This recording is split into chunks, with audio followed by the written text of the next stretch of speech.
Hi అండి, hello, అందరు ఎలా ఉన్నారు? అందరు బాగున్నారని అనుకున్న దొండకాయ పచ్చడి రెసిపీ టేస్టీగా సింపుల్గా ఎలా తయారు చేసుకోవాలో చూద్దాం. ఒక గిన్నె పెట్టుకుని గిన్నెలో ఆయిల్ పోసుకొని ఆయిల్ మంచిగా హీట్ అయిన తర్వాత పచ్చిమిర్చీలు వేసుకోవాలి. ఒక 5 పచ్చిమిర్చీలు నేను తీసుకున్నాను. పచ్చిమిర్చీలు వేసుకున్నాక ఎల్లిపాయలు దంచుకొని కొంచెం లైట్గా ఇట్లా దంచుకొని వేసుకోవాలి, లేకుంటే చిటపట చిల్లుతాయి అన్నమాట.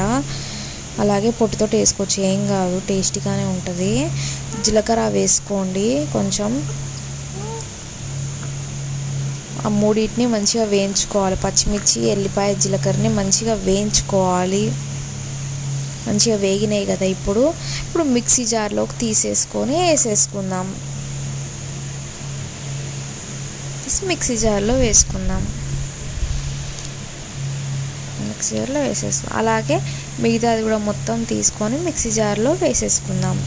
మొత్తం వేసేసుకున్నాం కదా, ఇప్పుడు అదే నూనెలో దొండకాయలు కట్ చేసుకొని పక్కన పెట్టుకునే అందులో వేసేసుకోవాలి. మొత్తం దొండకాయలు వేసుకున్నాం కదా, ఇప్పుడు మంచిగా బాగా వేయించుకోవాలి.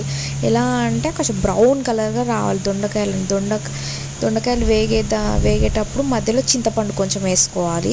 దొండకాయలు ఇలా బాగా వేగాలి, వేగితేనే దొండకాయ పచ్చడికి చాలా టేస్ట్ ఉంటుంది. ఈ దొండకాయలు బాగా వేగినాయి, మిక్సీ జార్లో వేసేసుకుందాం. ఇప్పుడు అలా మిక్సీ జార్లో అలాగే మొత్తం కూడా మిక్సీ జార్లో వేసేసుకున్నాం కదా, ఇప్పుడు మిక్సీ తగినంత సాల్ట్ వేసుకోవాలి. తగినంత సాల్ట్ వేసేసుకొని మిక్సీ పట్టేసుకోవడమే. మిక్సీ పట్టేసుకోవాలి. మిక్సీ పట్టుకున్నాం కదా, ఈ మిక్సీ పట్టుకున్నది మళ్ళీ తాలింపు పెట్టుకుందాం. అదే గిన్నెలో ఇందాక వేయించుకున్న అదే గిన్నెలో కొంచెం ఆయిల్ పోసుకొని తాలింపు గింజలు వేసుకోవాలి.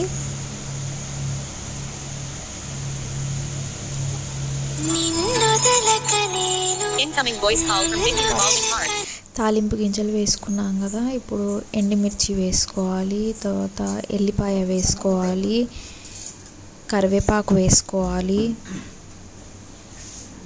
ఇప్పుడు మంచిగా వేయించుకోవాలి. ఇప్పుడు చిటికెడు పసుపు వేసుకోవాలి.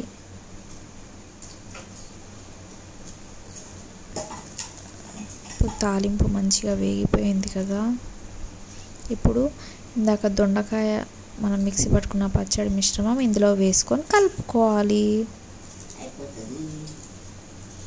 మంచిగా